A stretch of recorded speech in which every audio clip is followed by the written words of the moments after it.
पहले मेडिकल करा के लाया जाए, उसके बाद ही एडमिशन मिलेगा। इतनी गंदी, इतनी घिनौनी सोच है इन स्कूल वालों की। बाप अपनी बेटी को लेने नहीं जा सकते स्कूल। घिनौनी सोच वाले स्कूल के ऊपर तुरंत सख्त से सख्त कार्रवाई हो। मुरादाबाद के जामिया एहसानुल बनात गर्ल्स इंटर कॉलेज मदरसे में 8वीं कक्षा में अपग्रेड हुई एक छात्रा से वर्जिनिटी सर्टिफिकेट मांगे जाने का मामला इन दिनों सुर्खियों में है। ये घटना उस समय सामने आई जब छात्रा छुट्टियों के बाद अपने स्कूल लौटी और प्रबंधन ने री एंट्री के लिए उससे मेडिकल जांच और कौमारता यानी कि वर्जिनिटी का प्रमाण पत्र लाने की अजीब मांग रखी। स्कूल की प्रधानाचार्य और एडमिशन इंचार्ज ने खुले तौर पर यह कहा कि छात्रा अपने पिता के साथ घर पर अकेली रह रही थी, इसीलिए वर्जिनिटी सर्टिफिकेट या वर्जिनिटी टेस्ट होना जरूरी है। छात्रा मूल रूप से चंडीगढ़ की है और मां के प्रयागराज चले जाने के बाद वो अपने पिता के साथ घर पर थी। जब 5 दिन बाद वो मदरसे लौटी तो वहां के अधिकारियों ने यही शर्त लगा दी। छात्रा की मां और पिता दोनों ने मेडिकल टेस्ट करवाने से सीधे इनकार किया, खास तौर पर यह कहकर कि उनकी बच्ची नाबालिग है और ऐसे टेस्ट की ना कोई कानूनी बुनियाद है, ना ही ये उसे किसी तरह से सुरक्षित करेगा। यहां तक कि प्रबंधन ने असहमति पर बच्ची और उसके माता पिता को धक्के देकर बाहर निकाल दिया, अभद्र भाषा का इस्तेमाल किया और टीसी भी देने से इनकार कर दिया। इन शर्मनाक आरोपों के कारण छात्रा मानसिक रूप से बहुत परेशान है। उसके पिता के मुताबिक आरोपों की वजह से वो कई बार आत्महत्या की कोशिश तक कर चुकी है। परिवार वालों का कहना है कि क्या कोई बेटी अपने पिता के साथ अकेले नहीं रह सकती? अगर मां किसी वजह से नहीं है तब भी क्या बच्ची को सिर्फ इसलिए समाज या संस्था के शक का सामना करना पड़ेगा? मदरसे को किसने ये अधिकार दिया कि वो ऐसे सर्टिफिकेट और चरित्र प्रमाण पत्र की मांग कर सके? वहीं इस पूरे मामले में पुलिस की सक्रियता भी तेज हो गई है। मुरादाबाद के एसएसपी सतपाल अंतिल ने शिकायत मिलते ही तुरंत कार्रवाई के आदेश दिए। पुलिस ने पाकबड़ा थाना क्षेत्र के मदरसे में छापा मारा और आरोपी एडमिशन इंचार्ज शाहजहां को गिरफ्तार कर लिया। प्रिंसिपल रहनुमा की तलाश जारी है, लेकिन स्थानीय सूत्रों के अनुसार वो हाल ही में प्रसूति के कारण फिलहाल गिरफ्तारी से बची हुई है। पुलिस भी ये देख रही है कि इस केस में और कौन कौन जिम्मेदार है। बच्ची ने अपने टीसी फॉर्म में अपना दर्द साफ तौर पर बयां किया है।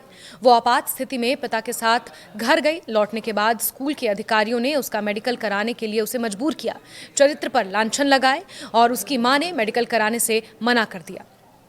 बच्ची के मुताबिक अब उसे इतना मानसिक तनाव झेलना पड़ रहा है कि पढ़ पाना भी मुश्किल हो गया है। उसने लिखा है कि मदरसे वालों ने मेरा पूरा भविष्य बर्बाद कर दिया, मेरा साथ कोई नहीं देता, मुझे टीसी तक नहीं मिला है।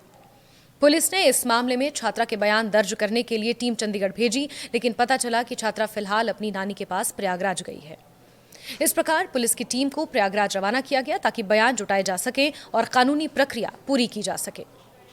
मदरसे की पृष्ठभूमि देखें तो इसकी स्थापना लगभग 37 साल पहले शमसी फैमिली ने की थी। करीब 100 बीघा जमीन में फैला ये परिसर दिल्ली हाईवे के पास स्थित है, जिसमें छात्राओं के लिए हॉस्टल भी बना है और लड़कियां स्कूल के भीतर ही पढ़ाई करती हैं।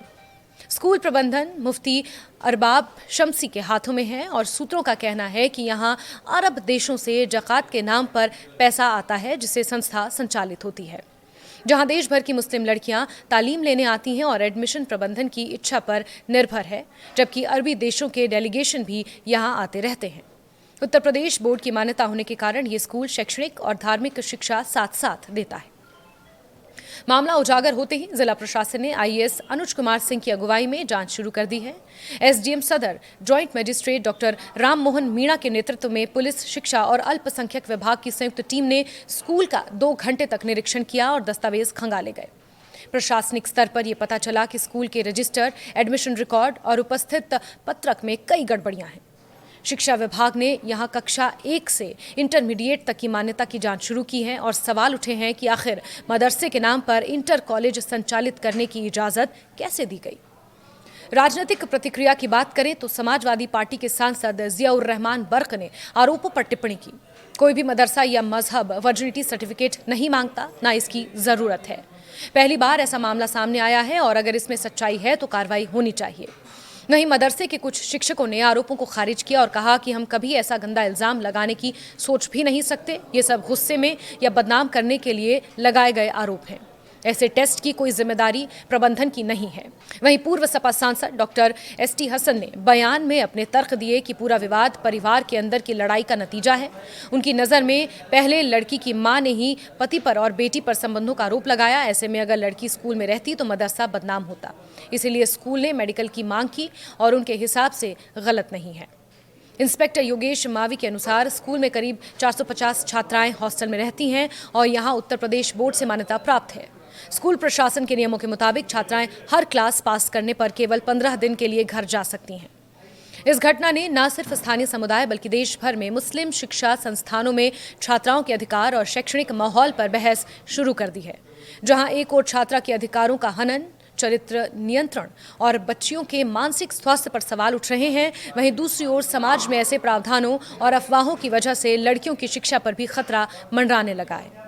यही वजह है कि प्रशासन ने मामले की गहन जांच के आदेश दिए हैं और अधिकारियों का कहना है कि दोषियों को सख्त से सख्त सजा दिलाई जाएगी। कानूनी विशेषज्ञों का मानना है कि चरित्र प्रमाण पत्र, वर्जिनिटी टेस्ट और इस तरह की शर्मनाक शर्तों का कोई कानूनी या सामाजिक आधार नहीं है और किसी भी नाबालिग से ऐसे दस्तावेज मांगना न केवल अमानवीय है बल्कि अपराध भी है। ये मामला इसलिए भी चर्चित है क्योंकि अरब देशों से ज़कात के नाम पर मिलने वाली रकम से चलने वाले इस प्रतिष्ठान की कार्यप्रणाली पर सवाल उठा, तो साथ ही भारतीय मुस्लिम लड़कियों के शैक्षणिक अधिकार और सामाजिक सुरक्षा भी संदेह के घेरे में आ गई हैं। फिलहाल पुलिस कार्रवाई, प्रशासनिक जांच, सामाजिक बहस के बीच छात्रा का भविष्य सभी के लिए चिंता का कारण बना हुआ है। देखिए, एक मदरसा जो लोधीपुर में थाना पागोड़ा क्षेत्र है, वहां पर एक व्यक्ति जो चंडीगढ़ के रहने वाले हैं, उन्होंने एसएसपी सर को एक एप्लीकेशन दी है। इसमें उन्होंने आरोप लगाया है कि उनकी बेटी के कैरेक्टर पे, जो बेटी वहां पढ़ रही थी, पिछले साल उन्होंने एडमिशन कराया था, उसके कैरेक्टर को लेकर के काफी उसके ऊपर कमेंट किए गए और उसके बाद उसको वहां से टीसी देकर के जबरदस्ती निकाल के किसी मदरसे से बाहर कर दिया गया। इसमें हम लोगों ने उसकी भी जांच कर रहे हैं। हमारी तरफ से जांच के लिए उस एप्लीकेशन को भेजा गया है और जांचोपरांत जो भी फैक्ट्स इसमें निकल के आएगा उसके हिसाब से इसमें वैधानिक कार्रवाई। मेरी एक बेटी है जिसका नाम शमामा शर्मीन है।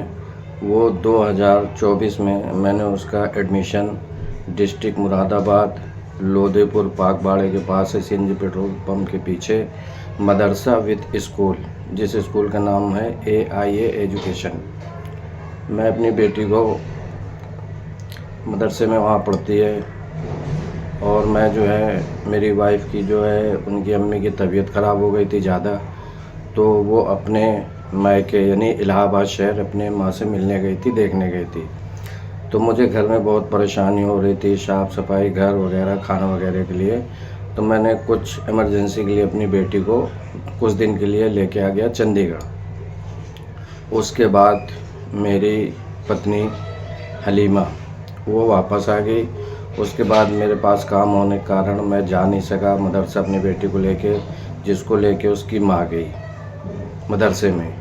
तो मदरसे वालों ने अब क्या बोला क्या नहीं बोला, उस बेटी को एडमिशन देने से मना कर दिया और बोला कि हमें किसी ने फ़ोन करके बताया है कि बाप अपनी बेटी शमामा शर्मीन के साथ गलत संबंध है, ये इल्ज़ाम और ये तहमत लगाया, इस वजह से बेटी को एडमिशन नहीं लिया जाएगा, उसका पहले मेडिकल करा के लाया जाए, उसके बाद ही एडमिशन मिलेगा।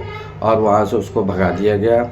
और प्लस फिर मेरी बीवी ने बोला कि अगर बच्चे को नहीं ले रहे तो मुझे टीसी दे दिया जाए। तो उन्होंने टीसी का फॉर्म भरवाया जिसमें रीज़न लिखवाया। रीज़न में मेरी बेटी ने, मेरी पत्नी ने यही लिखा जो मैंने आपको अभी बताया कि बेटी का मेडिकल ही कराना पड़ेगा। इतनी गंदी, इतनी घिनौनी सोच है इन स्कूल वालों की। और उसके बाद उसका सबूत भी है मेरे पास, जो फॉर्म उन्होंने भरवाया उसमें भी यही मैटर लिखा गया है। और टीसी के नाम पे मेरी पत्नी से 500 रुपये लिया गया, जिसकी स्लिप भी है मेरे पास। मैं इसको प्रूफ भी कर दूंगा और जिसको ज़रूरत होगी वो मैं दे भी दूंगा, मेरी स्लिप भी है मेरे पास। और टीसी के नाम पे इतना परेशान किया गया मुझे। मैं लगातार 21 अगस्त की बात है और मैं लेके बेटी को अपने 16 जुलाई को लेके आया था और 21 अगस्त को मेरी पत्नी लेके गई थी जिसका नाम हलीमा है।